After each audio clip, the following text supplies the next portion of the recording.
Good morning. I almost said Friday. It's definitely not Friday. It's definitely a Monday morning. It is the 26th day of February, although if you're in Indiana, it's going to be nice and warm today. High of 68. So I'm pretty excited about that. I'm Mayor Chris Jensen of Noblesville. This is another edition of February 2024 edition of Mental Health Mondays. I am joined by a great friend of mine, somebody who has selflessly given of her time, talents, and treasures to this cause. Kristen Boice, the owner of Pathways to Healing Counseling. Good morning, Kristen. Good morning, Mayor Jensen. The sun is shining, and that is always good for our mental health. It's absolutely wonderful for our mental health. I was actually just discussing the other day the importance of getting outside and breathing fresh air, which maybe we can touch on a little bit today as well. The importance of that, and it is a beautiful, especially this time of year, to have some sunshine and some warmth. I was complimenting Kristen on her pink because it is still February, a month of love, and I actually wore red to church yesterday because I said it was still February. So, but today is another edition of Mental Health Monday where we're going to talk all things mental health, and we're going to talk all things communication today, which I'm really excited about. This is something I think we have gone through many iterations of, even over the past couple of years. With COVID, changed our communication styles and how we all get along. Just the fact that we're here staring at a computer screen, talking to the masses, Kristen talks about how different communication is. So we're going to dive into that in a few minutes, some tips and tricks on your relationships and communicating and how they impact your mental health. But before we do any of that, we must first breathe. And so we're going to do a quick square breathing exercise, and then we'll dive into communication. But I'll let you lead us through that, Kristen. So let's just say if you need one strategy, you're highly anxious, you've got the blahs, you're feeling disconnected from yourself, from your body. This is how to come back online and come back to a grounded, centered place. Let's say you're highly activated, you're triggered by something, or you just kind of need a reset and recenter. This is the trick. I teach it to every single client. We square breathe. We inhale through our nose for 4, hold for 4. Imagine making a square in your mind. And then we release slowly out your mouth like you're cooling soup or cooling a cookie for 8. You want that exhale to be longer to get the full benefit of that deep breath. Let's do 2 together, feet on the floor so you're nice and centered. You're feeling your body in this present moment. Inhale through your nose. And we're going to hold. And we're going to slowly release out our mouths.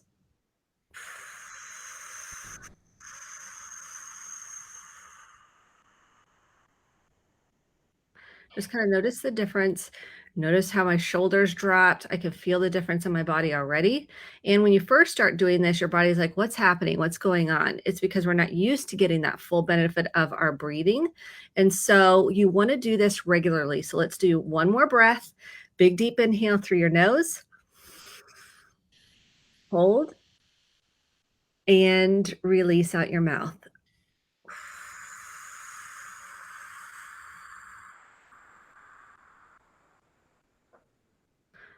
Okay, this is how we self-regulate. This is an important skill that you're using every day, multiple times a day. If you're driving in the car and you're triggered, your kids said something or did something, or maybe you got an email or a text that kind of brought up emotions, we want to take a minute to pause, slow things down, and be in the present moment through the breath. Sounds so basic, but it is so easy. It's something I practice a lot on myself. You stole my line on in the car. I do it all the time in the car with kids. I also do it. I live by my calendar. I'm sure you do too, Kristen. I know what appointments might be more triggering and what might not be. I know what's anticipated throughout the day. So I try to do it and practice it before I go into a meeting, for example, that is maybe going to trigger me or be more of a high stress conversation, just so I can bring my best self to that meeting, most regulated self. So it is important. It's great to model for your kids. I have 4 of them at home, little ones. We talk about breathing all the time. Even our little 2-year-old, almost 3-year-old next month. We breathe a lot and talk a lot about it. So it's hugely important and something. It's free and it's easy to do. So thank you for leading that exercise. So before we dive into communication, let me just give you a quick communication note. If you have a question or a thought or just want to say hi, the chat is available to you. We'll try to answer questions or respond back on the fly. If it's something that we don't have an answer to right away, we'll certainly try to get back to you. But please, this is your half an hour to ask Kristen, to ask myself, to say whatever is on your mind or just say hi. You feel free to do that in the chat as we go along. I want to make sure, especially when we're talking about communicating, that we give you avenues to communicate with us. I know I get a lot of texts, Kristen, you probably do too, or notes after the fact. People watch our show throughout the entire month, which is the whole purpose. We love when you're live, but also throughout the month, and send follow-up notes about it too. So thank you for being engaged with us in this conversation. So, all right, communication. I love it. I'm not good at it. I'm a work in progress. There's my vulnerability. Take it away, Kristen. Okay, we're going to hit this hard because I am passionate about this topic. I like research, I like information, and I love observing conversations, whether I'm in a conversation or someone else is. And guess how many times you've been in a conversation where nobody asks you any questions? Have you been in a conversation where no one asks you anything? And you know how that feels, where you're like, it's not really a conversation, is it? It's really more of a lecture at that point in time. Well, like you have a friend maybe and you're talking and they're talking, but they never ask you anything about yourself. Have you been in those situations? Yeah. Yeah. Okay. Well, there's a new book out called Super Communicators, and it's how to communicate effectively and build connection. And the author, who is a journalist, did a ton of research. NASA, the FBI, marriage therapists. He talked to everybody. And he's like, what makes people a super communicator? And you know what it is? You know what the number one thing is? They are curious and ask questions. Okay. They ask 10 to 20 times more questions than the average person. And so this is something I've been observing in teens lately. They really have trouble like knowing how to communicate, asking questions, going back and forth. And when we say asking questions, it's not an interrogation. It's a genuine curiosity. Like, well, I'm not questioning you.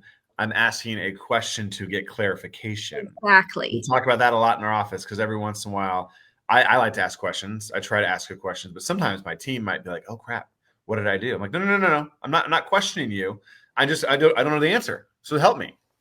And so that's helpful to say that and preface that. Like, I literally don't know the answer. Mm-hmm. And so University of Chicago did an experiment. They've interviewed thousands and thousands and thousands and thousands of people doing this experiment.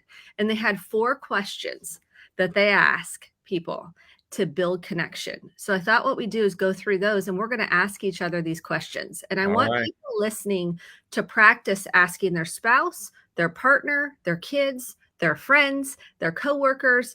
This is a platform to create more vulnerability, to ask and connect in a more deeper way. And research shows that these 4 questions bring people together and in a surprising way. Like, people think when they first start the experiment, they're like, ooh, this feels a little vulnerable. Ooh, I don't know if I want to ask this. And what ends up happening in the research shows that they feel more connected to this person. They feel even more connected possibly to this person than other family members, because these are questions that we learn a lot about people. So what are they, you ask? Let's dive into them. Okay. I already asked that question. The first question, we're going to start with number 1, is, what are you most grateful for? Okay. And I'm going to pull this back up in a minute, but so I'm going to ask you, what are you most grateful for? Well, thank you for asking me that question, Kristen. That's the politician answering me right there. I am most grateful, that you are giving of this time today to have this discussion, but I'm also really grateful to have a supportive family, a supportive spouse, healthy kids, and a gracious and forgiving community that has put me in this job and allows me to do what I love every day. Now, Kristen, can you tell me a little bit more about what you're grateful for? I am grateful for. We didn't practice this ahead of time, so I hope that I'm just doing what you want me to do. This is because nobody, when you ask these questions to other people, they don't have time to rehearse them, right? Yeah. It's on the fly. So this is how it feels when you're connecting with another person. And these are questions that you can help people learn how to have conversations. So what am I most grateful for? So many things, because I love gratitude. And I'm most grateful for this opportunity to do this job and be used as a vessel to help other people find healing. And I truly am grateful for my family. I mean, that truly, and my kids and my spouse, and similar to you, there's something so deep about that. And notice what gratitude does in your body.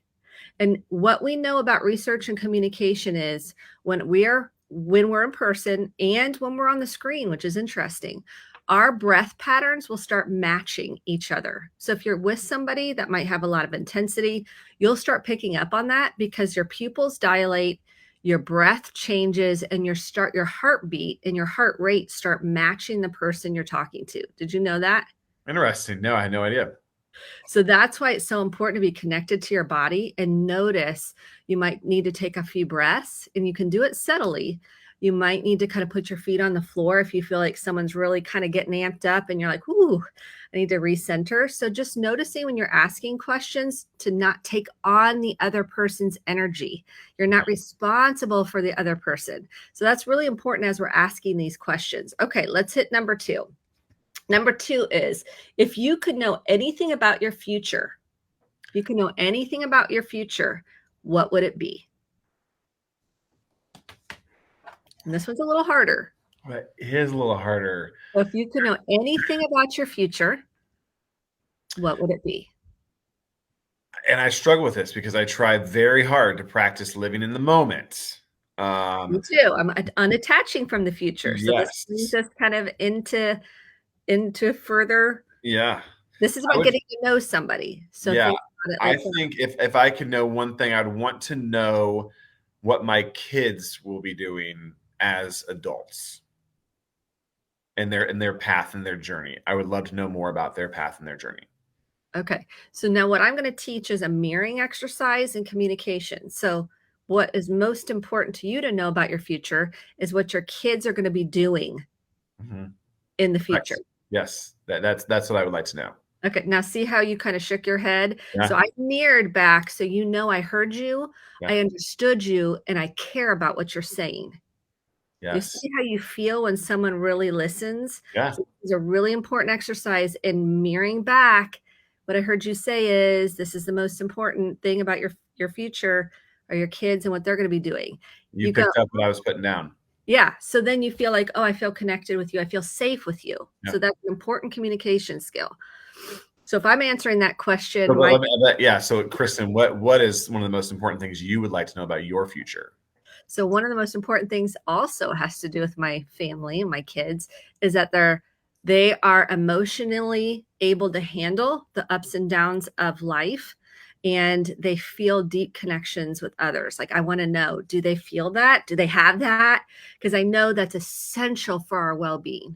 Did you know, this is the other statistic that's really interesting, that at the age of 45, research shows when we're looking at a 65-year-old, if you have healthy communication and healthy connections at the age of 45, by the time you're 65, you report having a high level of satisfaction and emotional connection in your life. Really? So where you are in 45 really can land where you're going to be 20 years from then. Isn't that interesting? That is very interesting. Okay. So I'm just throwing out some research. It doesn't mean that things can't change, but as of right now, that's what the research is showing. So basically 45 is kind of a key inflection point for a lot of folks. It is. You start becoming more of who you are. You start feeling more open, less guarded. You're able to kind of know yourself and communicate your emotions in a deeper way. You've done some work. So I find that interesting because I would say, Chris Jensen 10 years ago would have probably been like flippantly rolled off that statistic. Today, as someone who's turning 40 this year, I do feel more of a sense of like self and self-awareness. And honestly, a lot of it probably has to do with, I've been very vulnerable. I've worked with you. I've been vulnerable about my own personal work and what I've been doing as an individual. It's much more satisfying. So that statistic is very interesting to me. I love to hear that's more satisfying to you, to be more self-aware and vulnerable, and you know yourself better. And so you have a difference when you reflect back in your 20s to almost turning 40. Happy early birthday this year. So that difference makes an impact. Sure. Yeah. I love that. Okay. So we're going to hit question number 3. This is based on University of Chicago. So question number 3 is, what is the most important thing for a close friend to know about you? What is the most important thing for a close friend to know about you? I think the most important thing that a close friend should know about me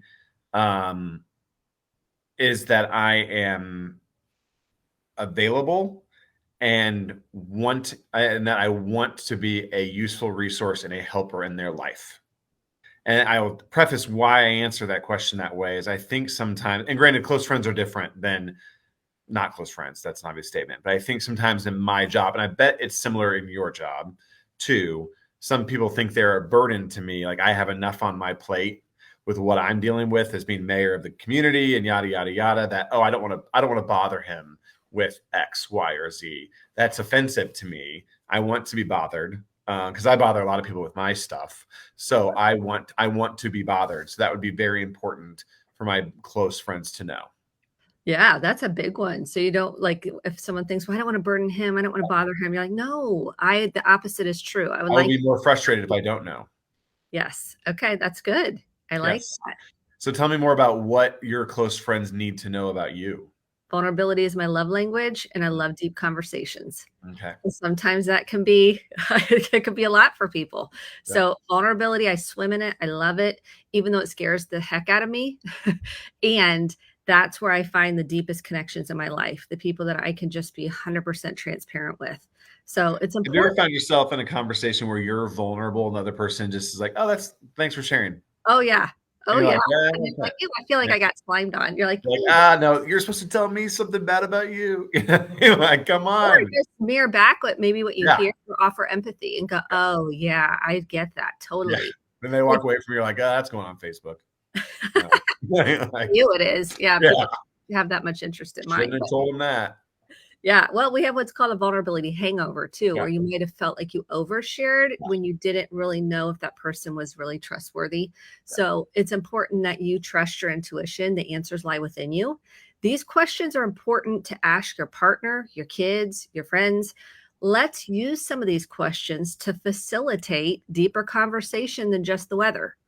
And I think that's what we're missing right now. We're missing a skill set. We're missing these skills to ask inquisitive, genuine, caring questions so you can get to know someone and really see them. We all want to be understood. We all want to feel like we matter. If we don't ask anybody anything, they don't really, it's not a two-way street. Yep. I love that. So number 4, based out of the University of Chicago, how you build connections effectively over research. The last question, when was the last time you cried in front of another person? So if you want to screenshot this, here's your chance to screenshot the questions. Okay. And you can take notes. You can go back and listen to this episode too. So that gave you some time. When was the last time you cried in front of, that's key, in front of another person, not by yourself. Yeah, it's funny you ask that. So I just had this discussion this morning with somebody in my office about how I'm not much of a crier, to be honest with you. But I would say, gosh, I mean, I want to say when we put our dog down, but that's been like 5 years. Surely I've cried since then, hopefully. The hard one, isn't it? It is a really hard one. I'll probably just use the one when we put our dog down several years ago. And I didn't even like this dog, to be honest with you. So I was surprised that I was overtaken by the emotion of it. But that was Julie. I cried in front of Julie. But like I said, I'm not much of a crier, so that's a tough question for me. Yeah, that's interesting. So I'm learning you're not much of a crier. See, I'm learning more about you, even just in this conversation. It's hard. I do cry when I laugh a lot, but that's a different type of crying. Well, I do too. Everyone's like, "Are you laughing or crying?" I'm like, both. I know. That's how it is. But losing a pet is very emotional, gut-wrenching, emotional, and gut-wrenching, very hard. So I just want to hold all the space and tender empathy for that. See, this is how we offer empathy when someone shares something vulnerable. So it's really important that when someone opens up about these questions, you're offering mirroring back, you're offering empathy. I just kind of modeled it today. You do your own style, but it's important to say, oh, that is so hard when you lose a pet. Now I'm not bringing it back to myself. I almost did. I almost said and then I was like, no, we stick with the person. Now there is a time and space where now we're going to ask me the question. And then you could ask, if this goes two ways, right? This is where you could ask the person, I'm going to set this up. You could ask this person all these questions and they don't ask you one back. And that can happen. Yeah. But you're making the effort. You're feeling good that you've put in the time to pour into somebody else. Yeah.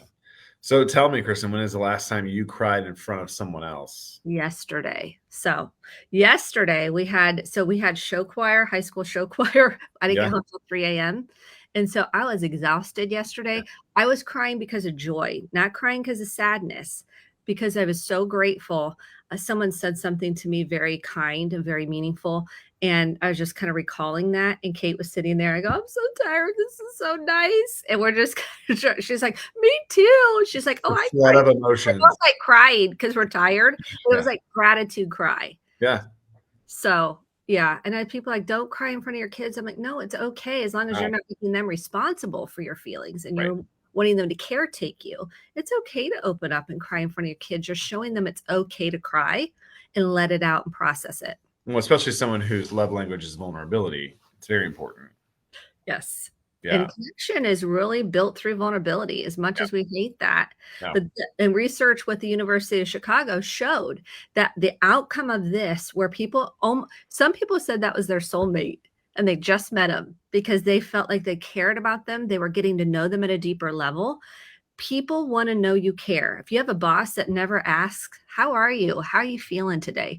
We know through super communicators, there's three aspects of these super communicators that are really good. One, they know there's practicality in the content. Like, what are you saying to me? Two, they know emotions. How do you feel about it? Okay. And the third one is, and I wrote this one down, was the social. Who are we? Like social aspect of communication. Like we're kind of getting to know each other, right? Who is this person in front of me? What's their story? Everybody has a story. And to be a super communicator, it's important you're curious about their story. Who Mhm. is this person in front of me? Well, one of the things that that I've tried to pride myself on is not when not just asking questions and getting to know somebody, but trying to recall that later, and that's one thing I'm trying really hard. And I'm not always perfect at it, but if I can try to remember, like, well, last time I saw this person, they mentioned that their cat was sick and making stuff, or their son was trying out for football or whatever it may be. And if I can try to, people I think are shocked that you recall some little piece of information they told you at one point in time. Yes. And what we know is communication, people are scared and feel uncomfortable and feel awkward because they're like, I don't know, this person may take, we worry about what the other person's going to think, feel, and how they're going to react. And that's all normal in the research. But what we found is if you can sit with that discomfort, you can breathe through that, you can stay with it. We know the outcome is actually the opposite. It surprises many people because they expected it not to go so great. And when they figure out, well, that went better than I thought, it gives you more courage to continue to be a super communicator, which is ask the questions with Yeah. curiosity, not interrogation. Yep. And on the other flip side, share openly, share vulnerably. I've always laughed and said that I am an oversharer. I tend to tell people a lot of things about what I do, but honestly, it makes it easier for me down the road because there's not that many surprises for people. You're not holding something in that, like, oh, what if they find out X? Well, I already just told them about X. You know what I mean? Like, The and front view. people, yeah, Mhm. and people don't really often care about X. You know what I mean? Something that you think is deep or dirty or whatever, people are like, oh yeah, I've heard that too before, and they move on. It's your own internal fear of sharing that information or being vulnerable. Yeah. So you're taking ownership, which is the other piece of communication. You're owning your you're owning your stuff, right? You're Yeah. owning your triggers. You're owning what kind of gets you hot. You're owning when you overreact. You're like, ooh, I overreacted there. I got really intense. Let me take a breath. Let me explore, why did I get that way? Why did I, get hot when you asked me that or when you said that? Because it goes back to looking at what lies underneath it. And that is super important when we're looking at connection Mhm. and communication. You got to be self-aware. I cannot express that enough. If you don't know why you're getting triggered by something, you're just going to continue getting triggered without being able to work through it. Now, one thing that you mentioned here, you talk about asking these questions. Nowhere in our conversation so far have you mentioned that we typed it in a chat room or via text these questions. So do you want to touch a little bit about, we talked early on about just the influence of modes of communication, which is not necessarily what we're diving into today. We're talking about super communication and, how do we become a super communicator? But can you talk maybe a little bit about forms of communication and how best to be a super communicator, what that Yeah. looks like? Yes, so we have various ways to communicate. We have social media, DMing, posting things. We have texting, we have email, we have handwritten letters and cards, we have face-to-face, we have phone conversations, we have FaceTime.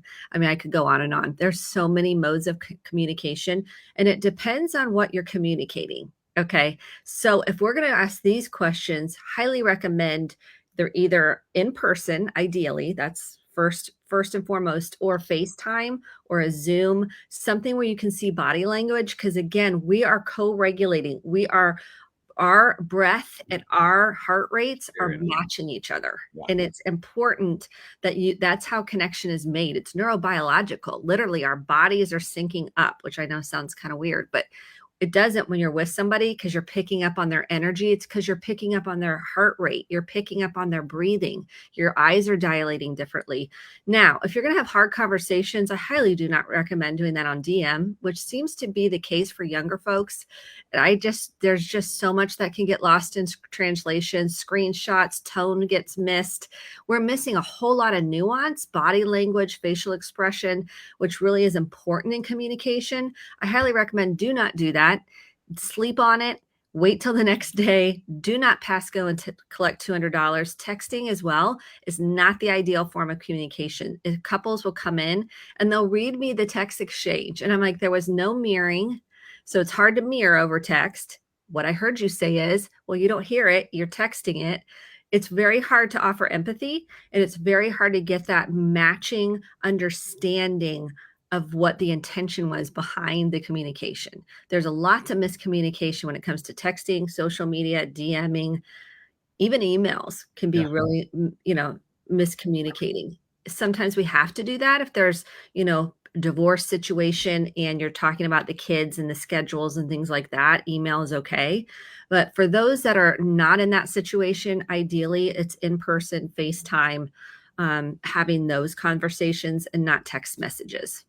Yeah, I'll say, and I've talked openly.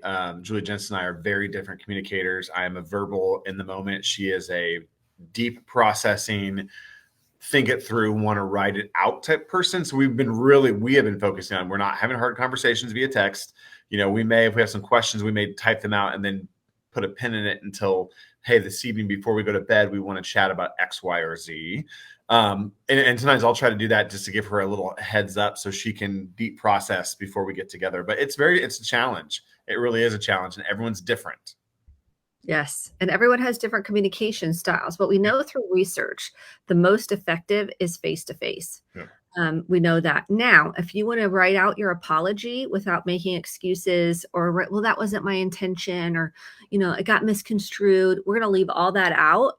I always have people write a letter out, and then we can edit it. Then you can even verbally say it out loud to the person. Letter writing can be very helpful. So it depends on what the circumstances are. Sometimes that can be very effective. I like that, you can write it out and then you're more clear on what you want to say when you do have an in-person conversation. That can be very helpful, like Julie does for many folks. Mm-hmm. Well, we only have a few seconds left here, but I love that practical application of today. And so I expect thousands of people all around Noblesville to be asking these deep diving questions. I'm going to walk into Beaka Cafe shortly, and people are going to be talking about their futures and what they're wondering about it. That'd be great. It's going to be great. And I love Chicago for coming up with these so we can get more of this in the world. We want some super communicators. We're going to put these in the chat too for people down the road who want to be able to copy them. We can, I'll have Robert get with you to get those, to get them printed out. But this was awesome. This was a great step in communication. Kristen Boice, as always, thank you for walking me through this vulnerable exercise. It meant a lot. So thank you. If someone is struggling right now in a crisis situation, I always want to leave it with this. Where do they turn? 988. It is the super highway to getting some immediate help. You can call, text 24/7. There are clinicians, trained clinicians on the other end, and they are here for you. You do not have to walk this alone. I know it's vulnerable to reach out for help, and it can be the greatest thing you do in your life is to advocate for yourself and tend to your own hurt and pain. And that is the 988 call or text. Love it. Thank you. Thank you again. Stay safe, everyone. We'll see you back here next month for another edition of Mental Health Monday. Thanks again, Kristen. Thanks.